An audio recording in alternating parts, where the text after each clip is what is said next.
Crane লাগালেও সম্ভব হবে না। ও মুসলমানেরা, আমার আল্লাহ পাক রব্বে কায়নাত রব্বুল আলামিন তিনার একজন বান্দা যার নাম বাদশাহ নুরউদ্দিন, নাম শুনেছেন? বাদশাহ নুরউদ্দিন তিনি পৃথিবীর জমিনে আমার নবী পাকের রওজাকে চতুর্দিকে সীসা গলিয়ে এমন করে ঘিরে দিয়েছেন। কেন ঘিরেছেন আপনারা কি জানেন? এই পৃথিবীর জমিনে আল্লাহ পাক রব্বে কায়নাতের নবী বিশ্ব রাসূলের লাশ চুরি করার জন্য এক সময় ইহুদিরা সাজেশ করেছিল। ইহুদি খ্রিস্টান মিলিতভাবে আমার নবীজির লাশ চুরি করতে চেয়েছিল। আমার নবী পাক সাহেবে দোজা তিনার লাশ চুরি করা কেমনে যাবে? এমন করে সাধু মানুষ সেজে গেল। সকাল দিনের বেলা যখন হয়, মানুষকে বাড়িতে বাড়িতে গিয়ে নামাজের দাওয়াত দেয়, আর হাতে হাতে তসবিহ জপে, আর মাথায় টুপি দিয়ে ঘণ্টা দিয়ে থাকে, মানুষের সঙ্গে মিষ্টি কথা বলে। আর রাত্রি যখন হয়, ওই মসজিদ থেকে আপনার শুরু করে চান্ডার গান এমন করে মাটি খুঁড়ে খুঁড়ে আমার নবীজির রওজার দিকে এমন করে যেতেছিল। আমার রাসূলুল্লাহর রওজা পাকের কাছাকাছি যখন চলে গেল, আমার নবী পাকের লাশকে বের করে নেবে, আমার রাসূলুল্লাহর লাশ বের করে নিয়ে তাদের দেশে চলে যাবে। আমার আল্লাহ তাআলার নবী বিশ্ব নবী তিনি বাদশাহ নুরউদ্দিনকে ডাক দিয়ে বললেন, বাদশাহ নুরউদ্দিন ঘুমায়ো না, আর ঘুমায়ো না। আমার নবী যখন ডাক দিয়েছে, বাদশাহ নুরউদ্দিন ঘুমের অবস্থায় ছিলেন। আল্লাহর নবী তিনি ঘুমের অবস্থায় বাদশাহ নুরউদ্দিনকে ডাক দিলেন। বাদশাহ নুরউদ্দিনের ঘুম ভেঙে গেল, তিনি বসে গেলেন, চিন্তায় চিন্তিত হলেন। আল্লাহকে বলছেন, আল্লাহ গো, আমার নবী এমন করে কেন ডাক দিলেন? বাদশাহ নুরউদ্দিন ঘুমাবে না। সেই রাত্রিটা পুরো রাত্রি তিনি দুরুদে পাক পড়ে পড়ে কাটালেন। এত চিন্তায় চিন্তিত ছিলেন, রাত্রিটা কেটে গেল। দিনের বেলায় কোনো কামে মন লাগলো না। বাদশাহ নুরউদ্দিন আবার দ্বিতীয় দিন ঘুমিয়ে গেলেন। দ্বিতীয় দিন যখন ঘুমালেন, আল্লাহর নবী যেন তার মাথার কাছে এসে দাঁড়িয়ে গেলেন। আল্লাহর নবী বলছেন, বাদশাহ নুরউদ্দিন তুমি ইরাকের জমিনে ঘুমাও, আর আমার রওজা পাকের কাছে ওই ইহুদিরা তারা আমার লাশ চুরি করার জন্য তারা খুব এমন করে ঘুরতে ঘুরতে আমার কাছাকাছি চলে এসেছে। আগামী কালকে আমার বডির কাছে পৌঁছিয়ে যাবে। বাদশাহ নুরউদ্দিন ঘুমাবে না। আল্লাহর নবী যেমনই ডাকা, নবী পাক স্বপ্নে দেখা দেওয়া মানে প্রকৃত নবীকে দেখা নাকি? নবীকে সাহাবীরা যেমন পৃথিবীতে দেখেছেন, অনুরূপ আপনি স্বপ্নে দেখলেও তাই। আপনি বলতে পারেন, Maulana Monirul Islam Chaturvedi, what is the document? একটা প্রুফ দেওয়া লাগবে, একটা দলিল দেওয়া লাগবে, কারণ দলিল ছাড়া কথা আমি মানব না। আর আমি মাওলানা মনিরুল ইসলাম চতুর্বেদী শুধু মেয়ে ছেলে ভোলানো সুরের ওয়াজ করে যাই না, দলিল ছাড়া কথা বলি না। ও মুসলমান, ওঠান পবিত্র হাদিস গ্রন্থ বুখারী শরীফ প্রথম খণ্ড, এই প্রথম খণ্ডে হাদিস কারা রয়েছে? আল্লাহর নবী বলছেন, ইন্নী আরা, আল্লাহ রাসূল বলছেন, ইন্নী আরা ফিল মানামি। আল্লাহ রাসূল বলতেছেন, ও দুনিয়ার বুকের মানুষেরা, কেউ যদি স্বপ্নে আমাকে দেখে নাও, আমাকে দর্শন করে নাও, আল্লাহর নবী বললেন, ফাকাদ রাআনি, সে প্রকৃত পক্ষে আমাকে দেখে নিলে। জোরে বলুন, সেই প্রকৃত পক্ষে আমার নবীকে দেখে নিলেন। কেন আমার নবী সেটাও বর্ণনা করেছেন। আল্লাহর নবী বলছেন, লা ইয়াতামাসসালু ফি সুরাতি, আল্লাহর নবী বলতেছেন, ও দুনিয়ার বুকের মানুষ শুনে রেখে দাও, ফাইন্না শায়াতানা লা ইয়াতামাসসালা সুরাতি। আল্লাহর নবী বলতেছেন, নিশ্চয় ইবলিস শয়তান আজাদিল, আমি নবী আমার রূপ ধারণ করতে পারে না। একটু আস্তে বলুন সুবহানাল্লাহ। ছেড়ে দেব নাকি? ছেড়ে দেব? তাহলে একটু হাত উঠিয়ে বলতে হবে, ইয়া রাসূলুল্লাহ। जोरे बोलो या रसूल अल्लाह। जज्बात को बढ़ाइए, ईमान की जोश बढ़ाइए। जब तक ईमान की जोश आप लोगों के अंदर ना हो, तब तक मोमीन कामिल मोमीन नहीं होगा। और इसीलिए सारे दुनिया के जितने बेईमान हैं, हम लोगों पर ढाते हैं, हम लोगों पर जुल्म करते हैं, क्योंकि हम लोगों का ईमान बहुत कमजोर है। ठीक है या नहीं? ईमान कमजोर है, ईमान को मजबूत करिए। ईमान अगर मजबूत हो जाएगा तो पारमाणिक बोमा भी फेल हो जाएगा आपके पास। मुअज्जज मोहतरम, ईमान एक ऐसी चीज है, नबी पाक साहेब दोजा रसूलुल्लाह सल्लल्लाहु तआला अलैहि वसल्लम तस्लीम के जमाना में बड़े बड़े जंग हुआ है। रोमान बाहिनी के साथ 1 लाख से जायद रोमान बाहिनी का सेना और नबी पाक का सेना सिर्फ 12,000। उस वक्त नबी के सेना के पास, सबके पास तलवार भी नहीं थी।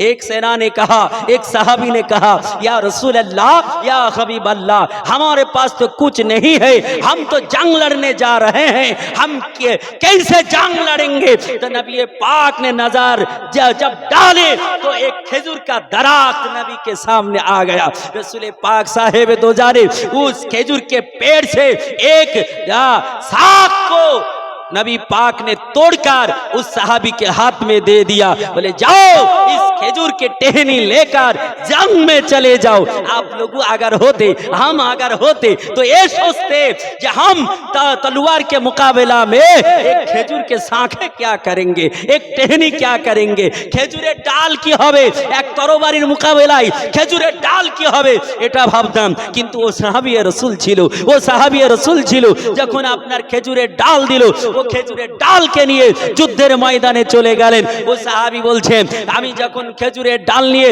যুদ্ধের ময়দানে গেলাম ও খেজুরের ডালটা তরবারিতে পরিণত হয়ে গিয়েছিল। কাফেরদের আমি শত তরবারি, লোহার তরবারি এক খেজুরের ডালের তরবারি দিয়ে ভেঙে দিয়েছিলাম। বলি সুবহান। এ হচ্ছে নবী পাক সাহেব দুজার সাহাবী। তার কারণ ঈমান ছিল, তার জজবাত ছিল। আর আজ আমাদের জজবাত নেই, ঈমান নেই, যার কারণে আজকে আমাদের এমন পরিণতি। আপনি সাহাবীর জামানায় যেতে হবে না, আপনাকে কয়েকশো বছর পূর্বের কথা, ভারতের মাটির কথাই শোনায়। এই ভারতের মাটিতে এক সময় পৃথ্বীরাজ বলে যে একজন ব্যক্তি ছিল, জানেন না?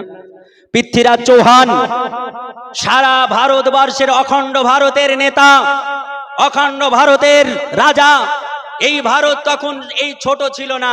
বাংলাদেশ, পাকিস্তান, মায়ানমার, নেপাল, ভুটান, শ্রীলঙ্কা, আফগানিস্তান সবগুলো ভারতের আন্ডারে ছিল।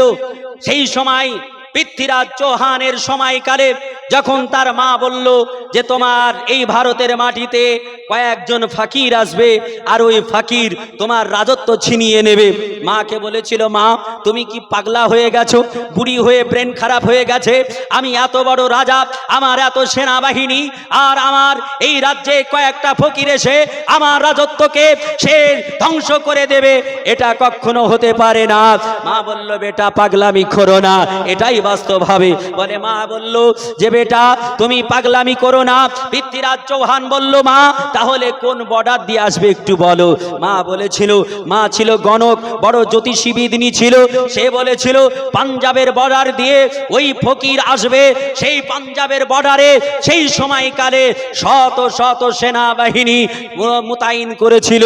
আল্লাহর ওলি পৃথ্বীরাজ চৌহানের মোকাবেলায় তিনি আপনার তরবারি নেন নাই, মেশিন গান নেন নাই, স্টেট গান নেন নাই, গোলা বারুদ নেন নাই, শুধুমাত্র হাতে তসবিহ নিয়ে তিনি যখন ওই পাঞ্জাবের বর্ডারে আসলেন শত শত সেনাবাহিনী তারা রাইফেল উঁচু করেই রয়ে গেল।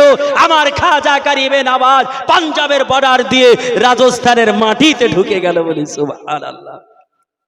এটা কিসের পাওয়ার ছিল? জোরে বলুন কিসের পাওয়ার ছিল? ঈমানি পাওয়ার ছিল, ঈমানি জোশ ছিল। তাই বলবো মুসলমান ঈমানি জোশ বাড়ান।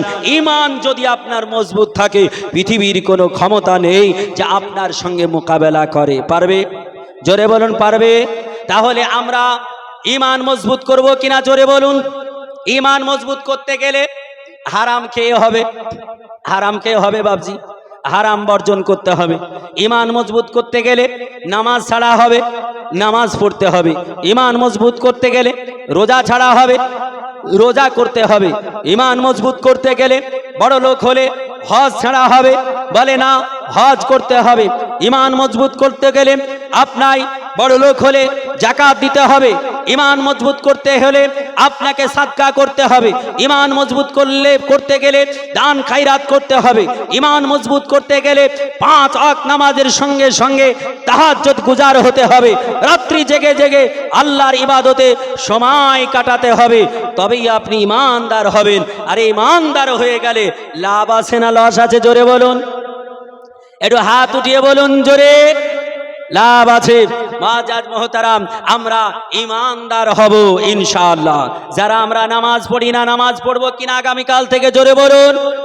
যারা নামাজ পড়ি না তারা আগামীকাল থেকে নামাজ পড়বো, কারণ নবী বলেছেন নামাজের গুরুত্ব, রাসূল বলেছেন এ পৃথিবীর বুকের মানুষ শোনো, আল্লাহর নবী বলছেন আস-সালাতু মিফতাহুল জান্নাহ, নামাজ হলো জান্নাতের চাবি।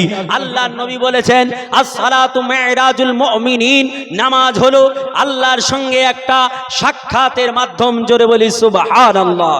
এ নামাজকে আপনি ত্যাগ করতেছেন, কি করে মুমিন হবেন, কি করে মুত্তাকি হবেন?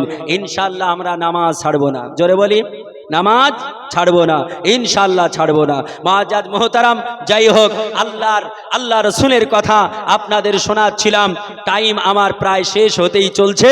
মুআজ্জাজ মুহতারাম, আল্লাহ রাসূলের কথা যতই শুনবো কিন্তু শেষ হবে না, হবে নাকি? আর আপনারাও আমার পর আরো বক্তার শুনবেন নাকি? আচ্ছা, আমি আর একটু বলবো না ছেড়ে দেব?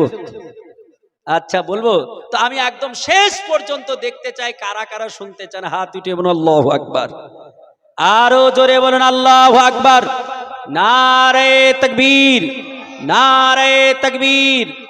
इस आवाज से काम नहीं चलेगा, इतनी आवाज करना चाहिए सामियाने के ऊपर आसमान में जाके टक्कर मारे। इस जोर से कहिए नारे तकबीर, नारे तकबीर, नारे रिसालत, उलमा अहले सुन्नत, जलसा कमेटी, जलसा कमेटी, नारे तकबीर। মুআজ্জাজ মুহতারাম, আমার আল্লাহ পাক রব্বে কায়নাতের নবী বিশ্ব নবী বললেন হযরতে জুলকারনাইন তিনি আপনার বাদশাহ এমন করে যখন নির্মাণ করে দিলেন, সীসা গলিয়ে ওই যে আপনার নির্মাণ হয়ে গেল। এখন ইয়াজুজ মাজুজেরা যখন তারা ঘুম ভেঙে গেল, তারা উঠার পরে দেখে এমন করে একটা প্রাচীর হয়ে গেছে। এই প্রাচীরটা কেমন করে ভাঙা যায়? হাজার হাজার ইয়াজুজ মাজুজ ওই প্রাণীগুলো, চতুষ্পদ প্রাণী, তারা চাটতে শুরু করলো, জীব দিয়ে চাটতে শুরু করলো। এখন পর্যন্ত চেটে যায়, চেটে যায়, চেটে যায়। যেই দিন চাটতে চাটতে হালকা হয়, আগামী কালকে ভেঙে দেবে। এমন যখন আপনার সময় আসে, তারা বলে আজকে থাক, আগামী কালকে করব। আর আগামী কালের জন্য যেমনই তারা শুয়ে যায়, সঙ্গে সঙ্গে আবার পূর্ণ হয়ে যায়। সুবহানাল্লাহ। এমন করে পূর্ণ হয়ে যায়, কিয়ামতের আগে পর্যন্ত এই রকম করে পূর্ণ হতে থাকবে। আমার আল্লাহ তাআলা রব্বে কায়নাত রব্বুল আলামিনের নবী তিনি বলতেছেন, যেই দিন পৃথিবীর জমিনে দাজ্জাল আসবে, তার পূর্বে ইয়াজুজ মাজুজ আসবে। এই ইয়াজুজ মাজুজ দুনিয়াতে যখন আসবে, পৃথিবীর জমিনে, পৃথিবীতে এমন করে ফাসাদ করবে, এমন করে অত্যাচার করবে, এমন করে অনাচার অবিচার করবে, সবগুলোকে খেতে থাকবে। তাদের অত্যাচারে মানুষেরা এমন করে বিরক্ত বোধ করবে, মানুষেরা বাঁচার জন্য জায়গা খুঁজে পাবে না। তখনও আল্লাহ ওয়ালা থাকবে, আল্লাহর ওলিরা থাকবে। আল্লাহ ওয়ালারা আমার রব্বে কায়নাতের দরবারে নামাজে বসে বসে কাঁদতে শুরু করবে। ও আমার বাপজি সোনার চাঁদেরা, নামাজ কত মহামূল্যবান। এই নামাজের পাটিতে বসে বসে আল্লাহর বান্দারা আল্লাহর কাছে কাঁদবে, ওগো আমার আল্লাহ তাআলা, ইয়াজুজ মাজুজের অত্যাচারে থাকতে পারি না, আল্লাহ গো আমাদের নাজাত দাও, আল্লাহ আমাদের পরিত্রাণ দাও। এমন করে যখন কাঁদতে থাকবে, আল্লাহর ওলিদের খবর আমার আল্লাহ গ্রহণ করে নেবে, আমার আল্লাহ তাআলা কবুল করে নেবে। আমার আল্লাহ তাআলা কবুল যখন করে নেবে, এই পৃথিবীতে একটা বাতাস বইয়ে দেবে, একটা পৃথিবীতে ঝড় সৃষ্টি হবে।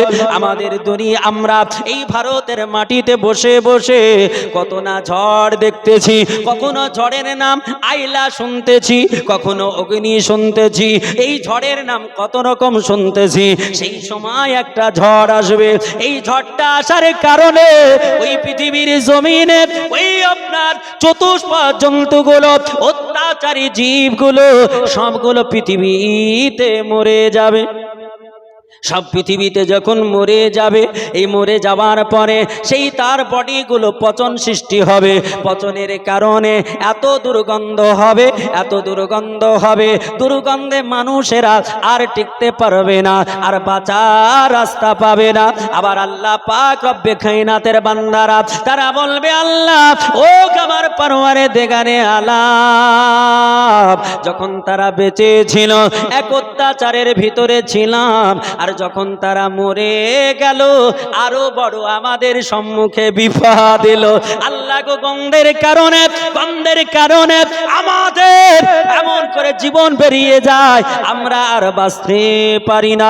আমার আল্লাহ পাক রব্বে কায়নাত রব্বুল আলামিনের ওলিরা আল্লাহ দরবারে যখন দোয়া করতে লাগলেন, আমার আল্লাহ পাক বললেন, ওগো আমার বান্দারা লা তাহজান, লা তাহজান। আল্লাহ বলছেন চিন্তা করো না, লা তাহজান ইয়া আবদি, ওগো আমার বান্দা চিন্তা করো না, লা তাখাফ ইয়া আবদি, ওগো আমার বান্দা ভয় করো না। আল্লাহ বললে, বান্দা রে চিন্তা করো না, ভয় করো না, আমার রহমত থেকে আমার আল্লাহ তাআলা বলছেন নৈরাশ হয়ো না। আল্লাহ বললেন লা তাকনাতুম মির রাহমাতিল্লাহ, আল্লাহ বলছেন ও মানুষেরা আমার দয়া থেকে নৈরাশ হয়ে যেও না। আমার আল্লাহ বললেন, ও ফারিস্তা তাড়াতাড়ি করে পৃথিবীর জমিনে পানি বর্ষণ শুরু করে দাও, পানি বর্ষণ শুরু করে দাও। আল্লাহ পাক রব্বে কায়নাতের অর্ডারে আল্লাহ তাআলা রব্বে কায়নাতের ফেরেশতারা এমন করে পানি বর্ষণ করতে শুরু করলেন। আর আল্লাহ তাআলা বড় বড় ঠোঁটওয়ালা এক প্রকারের পাখি পাঠিয়ে দিলেন। এই বড় বড় ঠোঁটওয়ালা এই পাখিগুলো এসে তাদের বডিগুলো খেয়ে নিলেন, আর মাটির সঙ্গে যেগুলো লেগে থাকলো সেগুলো পানিতে বইয়ে সমুদ্রে নিয়ে চলে গেল। সারা পৃথিবীর গন্ধ দূরভূত হলো, সারা পৃথিবী শান্তিময় হয়ে গেল। এমন করে শান্তির সময় চলবে, চলতে চলতে আবার আপনার কিছুদিন ভালো চলার পর আবার আপনার সৃষ্টি ফিতনা শুরু হবে, আবার ফিতনা শুরু হয়ে যাবে। বলে ফিতনা কি? বলে ওই জামানায় ওই সময়কালে ওই ইহুদিদের ভিতরে থেকে একজন কানা বেরাবে, যার একটা চোখ থাকবে, যার নাম দাজ্জাল হবে, যার কপালে লেখা থাকবে কাফের লেখা থাকবে।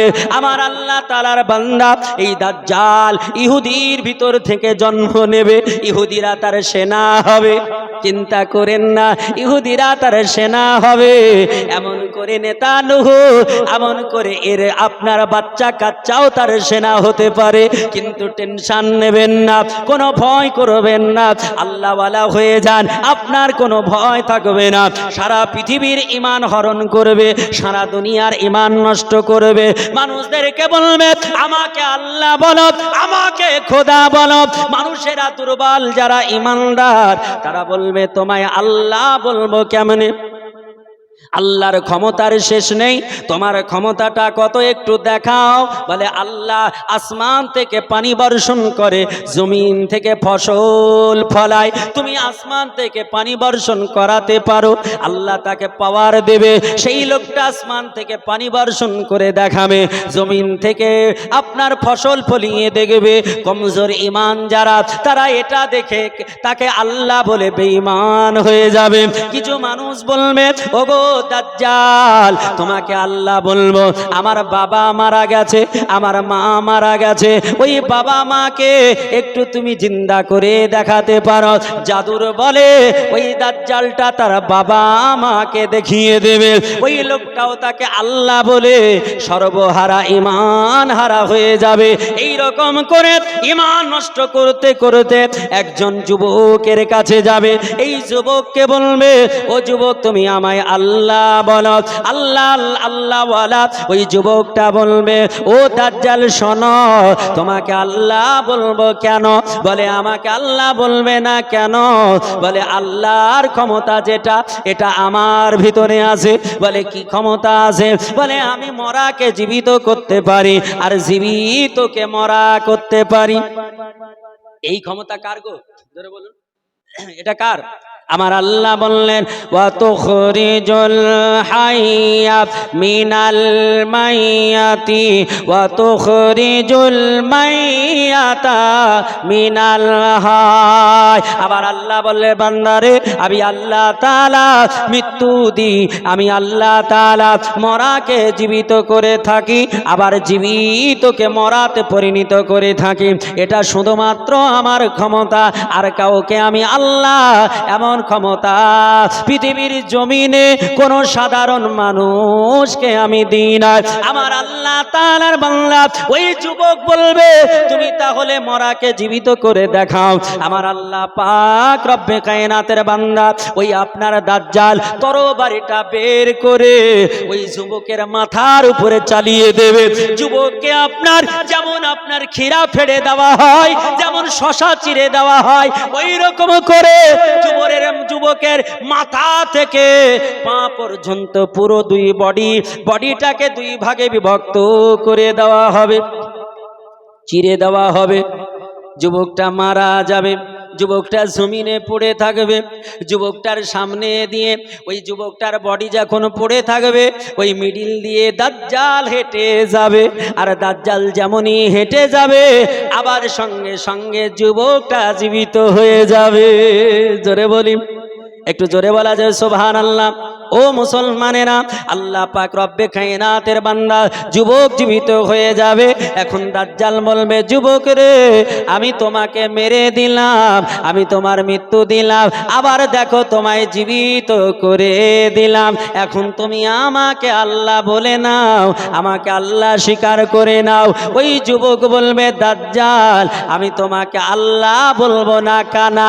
ওরে কানা দাজ্জাল, আমার নবী বলেছে, আবার রাসূলুল্লাহ বলেছে, পৃথিবীর জমিনে এই দাজ্জাল যুবকটাকে দুই টুকরো করে দেবে।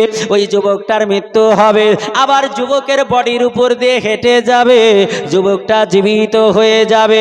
ওই যুবককে দ্বিতীয়বার আর মারতে পারবে না, দ্বিতীয়বার মৃত্যু দিতে পারবে না। আমার আল্লাহর ওলি যুবক বলল, রে কানা দাজ্জাল, তোর ক্ষমতা কত? এবার আমাকে মেরে দেখ, মৃত্যু দিয়ে দেখ।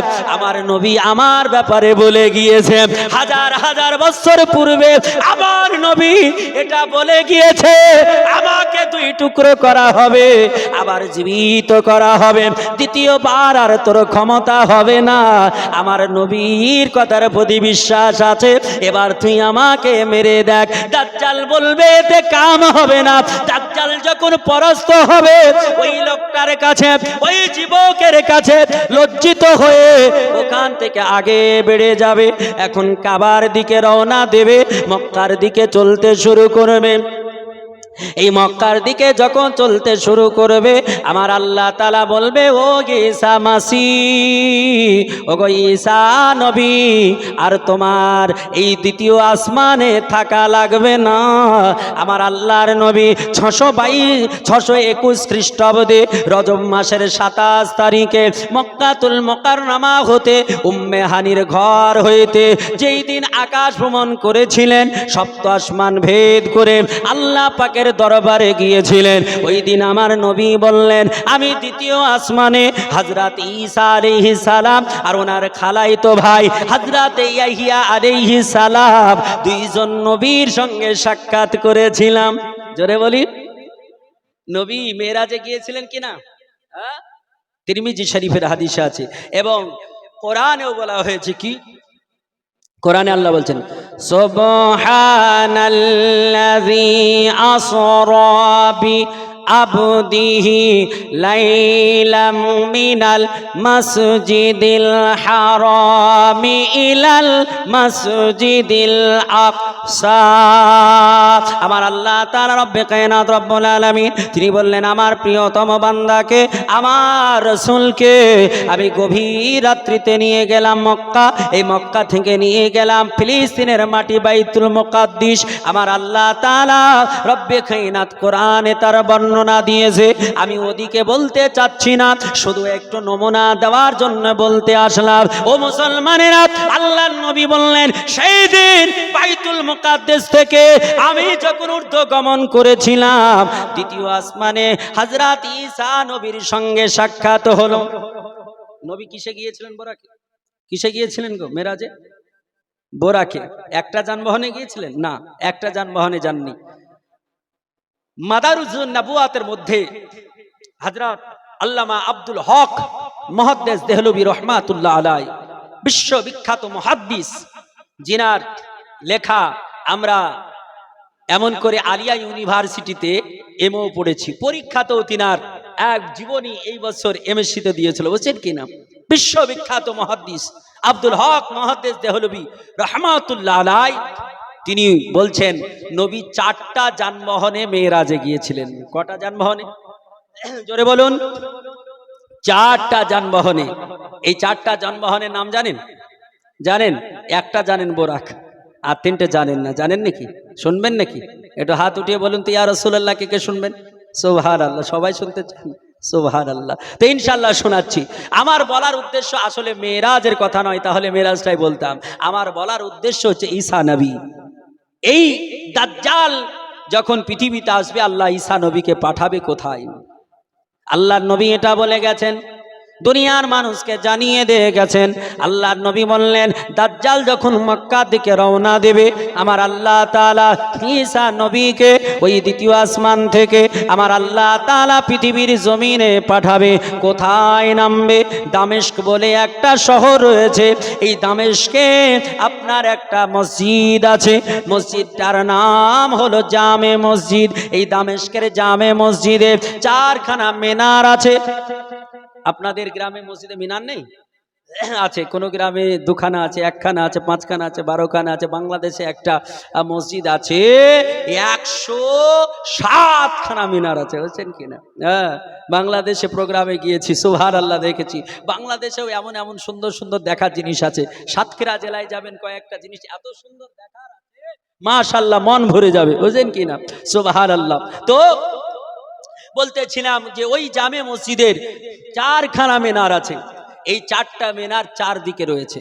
রাসূলুল্লাহ বলছেন, পূর্ব দিকে যে মিনার থাকবে, এই পূর্ব দিকের মিনারে আমার আল্লাহ তাআলার ফেরেশতা জিবরিল আলাইহিস সালাম তিনাকে নামিয়ে দেবেন। জোরে বলি সুবহানাল্লাহ।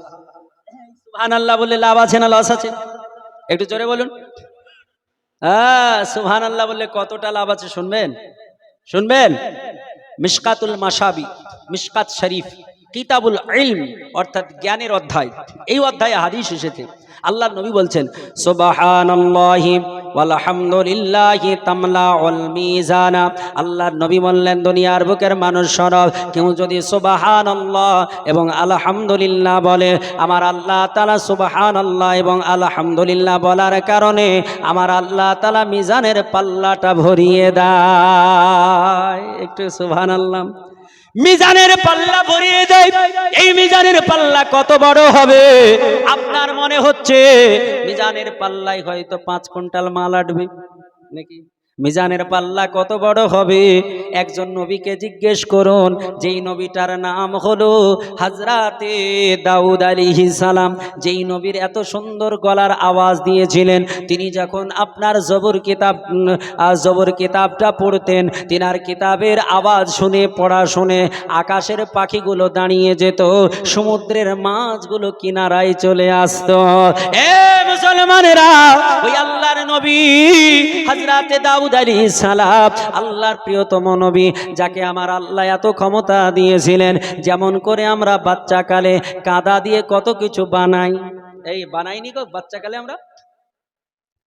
আমাদের ছেলেরা কাদা দিয়ে কখনো আপনার হাড়ি বানায়, কখনো কলসি বানায়, কাদা দিয়ে কত কিছু বানায়। আমার আল্লাহ তাআলা দাউদ নবীকে এত ক্ষমতা দিয়েছিলেন, যখন লোহাতে হাত দিতেন লোহাটা কাদার মতো হয়ে যেত।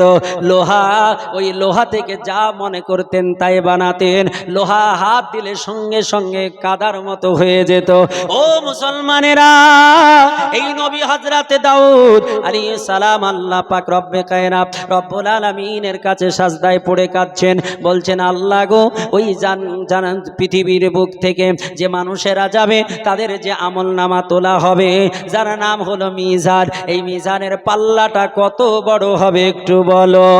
আল্লাহ তাআলা সেই দিন বলেছিলেন নবী দাউদ আলাইহিস সালাম শোনো, মিজানের একটা পাল্লা এত বড় হবে, সারা পৃথিবী যদি একটা পাল্লায় দেওয়া হয় তবে একটা পাল্লার একটা কর্নারও ভরবে না। এর জোরে বলুন, সারা পৃথিবী যদি একটা পাল্লাই দেওয়া হয় একটা পাল্লার কর্নার ভরবে না। আবার আল্লাহ কত বড় মিজানের পাল্লা বানিয়েছে, এই মিজানের পাল্লাটা আমার নবী বলছেন সুবহানাল্লাহ বললে, আলহামদুলিল্লাহ বললে আমার আল্লাহ মিজানের পাল্লা ভরিয়ে দেয়। তাহলে এখন আপনি ডিসাইড করুন, আল্লাহর নাম সুবহানাল্লাহ পবিত্র সত্তা, এটা আপনি বলবেন কিনা? আলহামদুলিল্লাহ সমস্ত প্রশংসা তিনার, এটা আপনি বলবেন কিনা? ও মুসলমানেরা, আমার আল্লাহর কথা আমার নবীর কথা সারা রাত্রি সারা দিন বলে গেল সমাপ্ত হবে না। হবে নাকি? সমাপ্ত হবে না। যার জন্য আমি আল্লাহ তাআলার কথা নবীর কথা আপনাদের বলতেছিলাম, আমার কমিটি ভাইয়ের অনুরোধে আপনার কিয়ামতের আলামতগুলো বলতেছিলাম। ও মুসলমানেরা, আমার নবী বললেন হযরতে ঈসা রুহুল্লাহ তিনাকে প্রথমে ওই পূর্ব মিনারে নামিয়ে দেওয়া হবে, দামেস্কের জামে মসজিদে নামানো হবে। যেই টাইমে নামানো হবে ওই টাইমে আল্লাহর বান্দা ইমাম মাহদী রহমাতুল্লাহ আলাইহি তিনি ফজরের নামাজ পড়ানোর জন্য রেডি হয়ে যাবেন। ফজরের নামাজ তখনও কমপ্লিট করেননি বা শুরু করেননি, শুরু করার জন্য রেডি হবে। এই টাইমে ঈসা নবীকে আমার হযরত জিবরিল আমিন নামিয়ে দেবেন। জিবরিল আলাইহিস সালাম যখন নামিয়ে দেবেন, ঈসা নবী ওই দামেস্কের জামে মসজিদে ঢুকবে। যে আপনার ইমাম মাহদী তার সঙ্গে সাক্ষাৎ হবে। ওই ইমাম মাহদীর নাম কি আপনাদের জানা আছে নাকি? আছে? ইমাম মাহদীর নাম জানা আছে? ইমাম মাহদীর নাম ইমাম মাহদী নয়, এটা তার উপাধি। ইমাম মাহদীর নাম হলো মুহাম্মদ। কি নাম? আমার নবীজির নামে নাম, ইমাম মাহদীর নাম হবে মুহাম্মদ। ইমাম মাহদীর বাবার নাম হবে আব্দুল্লাহ, ইমাম মাহদীর মায়ের নাম হবে আমিনা। আমার নবী বলেছেন ইমাম মাহদী যে হবে আমার নামে তার নাম হবে, তার বাবার নামটা আমার বাবার নামে হবে, তার মায়ের নামটা আমার মায়ের নাম হবে। সেই লোকটা আপনার সেই মানুষটা আরব কান্ট্রিতে জন্ম নেবেন, আরব দেশের এমন একটা পাহাড়ি এলাকায় জন্ম নেবে, যেই পাহাড়ি এলাকায় মানুষ চলাফেরা কম করে, মানুষগুলো কম যাতায়াত করে, এই রকম একটা লোকালি এলাকায় তিনি জন্ম নেবেন। ও পৃথিবীর জমিনের মানুষ, আল্লাহর বাংলা ইমাম মাহদী রহমাতুল্লাহ আলাইহি তিনি আপনার কবে পরিচয় দেবে? যখন সারা দুনিয়ার মুসলমানেরা, সারা পৃথিবীর ইমানদারেরা দাজ্জালের ভয়ে নিজের দেশগুলোকে ছেড়ে দিয়ে মক্কার দিকে রওনা দিয়ে দেবে, মক্কার দিকে রওনা দিয়ে দেবে। হজের সময় তখন থাকবে, জিলহজ মাসের 9 তারিখ হবে। আল্লাহ পাক রব্বে কায়নাতের বান্দারা, আল্লাহর ওলিরা তারা হজে ওই আপনার কাবা শরীফটাকে তওয়াফ করতে থাকবে, কাবা শরীফকে তওয়াফ করবে। ওই তওয়াফ করতে করতে দেখবে হযরতে ইমাম মাহদী রাহমাতুল্লাহ আলাইহি তিনিও যেন কাবা তওয়াফ করতেছেন। আল্লাহর ওলি যারা হবে, আল্লাহর ওলিরা আমার নবীর বলায়, আমার নবীর নমুনা দাওয়াতে ওই ব্যক্তিকে চিনে নেবে, তিনার চেহারা দেখে বুঝে নেবে ইনি ইমাম মাহদী হবে। তখন আল্লাহর ওলিরা হাজিরা বলবে হুজুর আপনার হাতে আমাদের বায়াত করে নিন, আপনার হাতে আমাদের মুরিদ করে নিন। উনি বলবেন তোমরা আমার হাতে বায়াত হবে কেন? উনি বলবেন আমার হাতে মুরিদ হবে কেন? এরা বলবে হুজুর গো আপনি হলেন ইমাম মাহাদি, আপনার হাতে বায়াত হতে চাই। উনি বলবেন না না না, আমি ইমাম মাহাদি নই, আমি ইমাম মাহাদি নয়। যখন আল্লাহর ওলিরা বারবার করে বলবে, পেশার দিয়ে যখন বলবে, প্রথমে তিনি তিনার গোপন করতে চাইবেন পরিচয়। যখন আল্লাহ ওয়ালারা চিনে নেবেন, বারবার করে বলবেন, তখন তিনি পরিচয়টা দিয়ে দেবেন। তাদেরকে মুরিদ করার পরে ওই আল্লাহ ওয়ালাদেরকে নিয়ে, হাজীদেরকে নিয়ে, তাদেরকে সেনাবাহিনী করে তিনি আপনার চলে যাবেন দামেস্কের মাটিতে। দামেস্কের মাটিতে গিয়ে ফজরের নামাজে দাঁড়াবেন। ওই টাইমে ঈসা আলাইহিস সালাম দুনিয়ার বুকে আসবে, ঈসা নবীর সঙ্গে সাক্ষাৎ হবে। আল্লাহর ওলি হযরতে ইমাম মাহদী রাহমাতুল্লাহ আলাইহি নবী বংশের সন্তান হবে।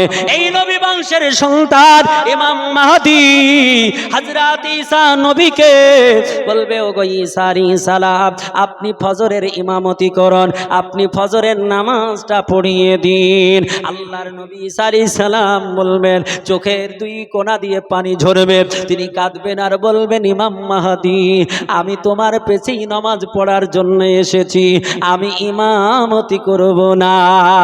ইমাম মাহদী বলবে, হুজুর গো আপনি যে আল্লাহর নবী, আপনি যে আল্লাহর রাসূল, পৃথিবীর জমিনে আল্লাহ 1 লক্ষ মতান্তরে 2 লক্ষ 24,000 নবী রাসূল পাঠিয়েছেন। এই নবী রাসূলকে আল্লাহ দুনিয়ায় পাঠিয়েছে। আল্লাহ সবকে নবী বানিয়েছে, কিন্তু সবকে রাসূল বানায় নাই, সবাই রাসূল নয়। আপনি যখন এমন করে ফাজিল পরীক্ষা দেবেন, তখনই আপনি প্রশ্ন পেয়ে যাবেন, মাল ফারকু বাইনান নবী ওয়ার রাসূল, নবী এবং রাসূলের মধ্যে পার্থক্য কি? ও মুসলমানেরা, নবী কাদের বলা হয় আর রাসূল কাদের বলা হয়? আল্লাহর নবী তারা হবে যাদেরকে আল্লাহ তাআলা ওহী দিয়ে থাকে, তিনারা হচ্ছেন আপনার আল্লাহর নবী। আর যাদেরকে আল্লাহ তাআলা ওহী দেন এবং একটা করে হলি বুক দেন, একটা করে কিতাব দেন, তিনারা হচ্ছেন রাসূল। যারা রাসূল তারা নবী এবং রাসূল, আর যারা শুধু নবী তারা শুধুই নবী। ও মুসলমানেরা, এই পৃথিবীর জমিনে আমার আল্লাহ তাআলা 1 লক্ষ মতান্তরে 2,24,000 নবী রাসূলের ভিতরে মাত্র আপনার 540 জনকে রাসূল বানিয়েছেন, বাকি সবগুলো হলো নবী। জোরে বলুন। এই রাসূল, এই নবী ঈসা রুহুল্লাহ, তিনি বলবেন, হুজুর গো আমি ইমামতি করব না। ইমাম মাহদী রাহমাতুল্লাহ আলাইহি বলবেন, আপনি হলেন নবী ও রাসূল, আপনি ইমামতি করুন। ঈসা আলাইহিস সালাম কাঁদবেন আর বলবেন, ইমাম মাহদী আমি এখন নবী নই, আমি এখন রাসূল নই, আমি পৃথিবীর জমিনে 33 বছর ছিলাম নবী ও রাসূল। জোরে বলি সুবহানাল্লাহ। যে ঈসা নবী মায়ের পেট থেকে রাসূল হয়ে এসেছে, যে ঈসা নবীর বাবা ছিল না, ঈসা নবী যখন জন্মগ্রহণ করলো, ওদের দেশের মানুষেরা বলল মারিয়ামকে, মারিয়াম রে তুমি কি জেনা করে বাচ্চা জন্ম দিয়েছো, ব্যভিচার করে বাচ্চা জন্ম দিয়েছো, কারণ বাবা না থাকলে বাচ্চা জন্ম নেয় না। আল্লাহর নবী বিশ্ব নবীর মা হযরতে মারিয়াম বলেছিলেন, ও আমার দেশবাসী এত বড় কথা বলো না, আমার বাচ্চা আমার আল্লাহ তাআলা দিয়েছে বিনা স্বামীতে। বলে এটা মা কোনোদিন মানা যাবে না। মারিয়াম বলেছিলেন, ও আমার দেশবাসী, ওগো আমার মুড়লেরা, আমাকে জিজ্ঞেস করতে হবে না ছেলের বাবার নাম কি, আমাকে জিজ্ঞেস করা লাগবে না। ওই শিশু ছেলে, শিশু বাচ্চা, 3 দিনকার বাচ্চা ঈসা নবী, তাকে জিজ্ঞেস করো, সে বলে দেবে। এই কথা শুনে ওই এলাকার লোকেরা, ওই এলাকার মুড়লেরা অট্ট হাসি হেসেছিল, বলেছিল, মারিয়াম রে তুমি তো বড় চালাকি ধরেছো, 3 দিনের বাচ্চা কি কথা বলতে পারে নাকি? একটা বাচ্চা 2 বছরের আগে কথা বলতে পারে না, আর তোমার 3 দিনের বাচ্চা কথা বলবে? তুমি তো বড় চালাকি ধরেছো। আল্লাহর বান্দি মারিয়াম বলেছিল, আমি চালাকি করি না, আমার 3 দিনের বাচ্চাকে জিজ্ঞেস করো, বলবে সে বাবার নাম কি। আমার আল্লাহর বান্দারা তারা জিজ্ঞেস করলো, ও বাচ্চা। প্রথমে কোনো মানুষকে জিজ্ঞেস করলে প্রথমে নাম দিয়ে জিজ্ঞেস করা হয়। তিনি ওই বাচ্চাকে জিজ্ঞেস করলো, মা ইসমুকা ইয়া আব্দুল্লাহ, ওগো আল্লাহর বান্দা তোমার নাম কি একটু বলো। যেমনই বলা 3 দিনের বাচ্চা বলেছিলেন, আনা ঈসা রুহুল্লাহ। জোরে বলুন, বলে আনা ঈসা রুহুল্লাহ। 3 দিনের বাচ্চা বলল, আমি হলাম ঈসা রুহুল্লাহ, আনা নবিউল্লাহ, আমি হলাম আল্লাহ পাকের নবী। আর সঙ্গে সঙ্গে ওই দেশের মুড়লদের তাদের মুখে যেন ফেবিকুইক লেগে গেল। 3 দিনের বাচ্চা কেমন করে কথা বলতে পারে? এই আল্লাহর নবী ঈসা আলাইহিস সালাম পৃথিবীর জমিনে 33 বছর ছিলেন। এই 33 বছর তিনি আপনার নবী ও রাসূল ছিলেন। আল্লাহর নবী ঈসা নবী আমার আল্লাহর কাছে কেঁদেছিলেন, আল্লাহ গো আমি এত বড় নবী, কিন্তু আমি নবী হতে চাই না। আল্লাহ আমি রাসূল হয়ে খুশি নয়। আল্লাহ গো আমার পরে যে রাসূলকে পাঠাবে, আল্লাহ তার উম্মতের এত ফাজিলাত, তার উম্মতের এত গুণগান। আল্লাহ গো একটা নবীর বানি ইসরাইল গোত্রের নবীদের যেমন ফাজিলাত, আমার আল্লাহ কিছু উম্মতে মুহাম্মাদির তেমন ফাজিলাত দিয়েছে। ওগো আমার আল্লাহ ওই নবী মুহাম্মদুর রাসূলুল্লাহ তিনার আমি উম্মত হতে চাই, আমি নবী হতে চাই না। আমার আল্লাহ বলল, নবী গো ঈসা আলাইহিস সালাম কত শত নবী আমার কাছে দোয়া করেছে, আমি আল্লাহ কাউকে অ্যাকসেপ্ট করি নাই। তুমি যখন এত কাঁদো, আমি আল্লাহ তোমার দোয়া কবুল করে নিলাম। আল্লাহুম্মা সাল্লাম আলা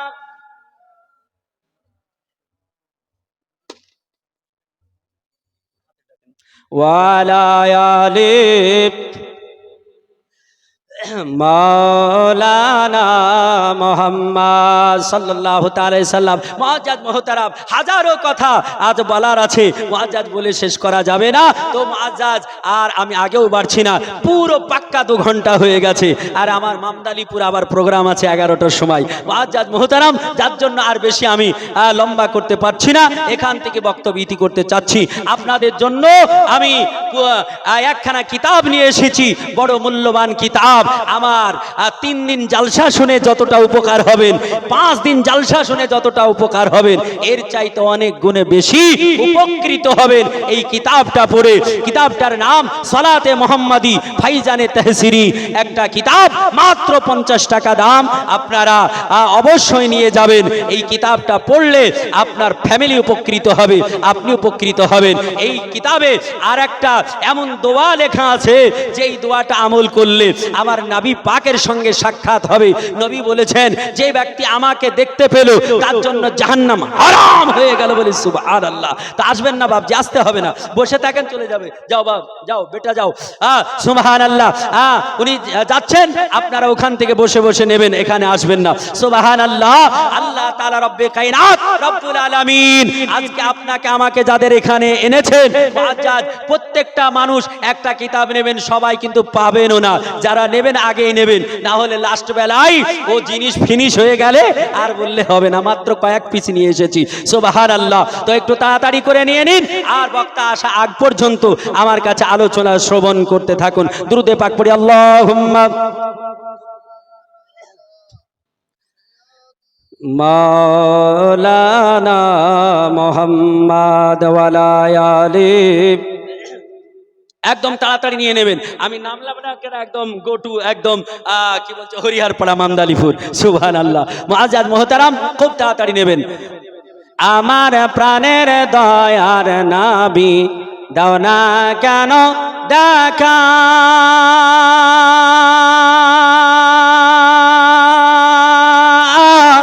তোমায় ছাড়া আর কতদিন থাকবো মোরা একা গো নবী, তোমায় ছাড়া একা। যারা বলেন সুবহানাল্লাহ। আমার প্রাণের দয়ার নবী দাও না কেন দেখা, তোমায় ছাড়া আর কতদিন থাকবো মোরা একা গো নবী, তোমায় ছাড়া একা। আর দিবানিশি কেঁদে কেঁদে, আর দিবানিশি কেঁদে কেঁদে হইলাম পাগল পারা। আর কেউ জানে না কাঁদি কেন, আমি যে কি হারা গো নবী, আমি যে কি হারা। আর শোনো রে আকাশ, শোনো রে বাতাস, আর শোনো রে আকাশ, শোনো রে বাতাস, হারালাম মোদের নবী।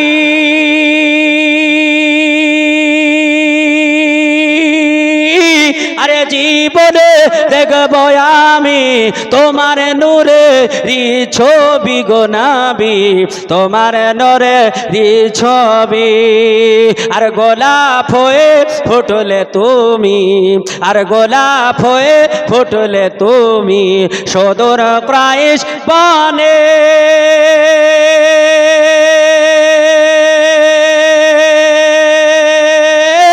আর সূর্য হয়ে উঠলে তুমি আমার ভাঙা প্রাণে গো নবী, আমার ভাঙা প্রাণে। জোরে বলে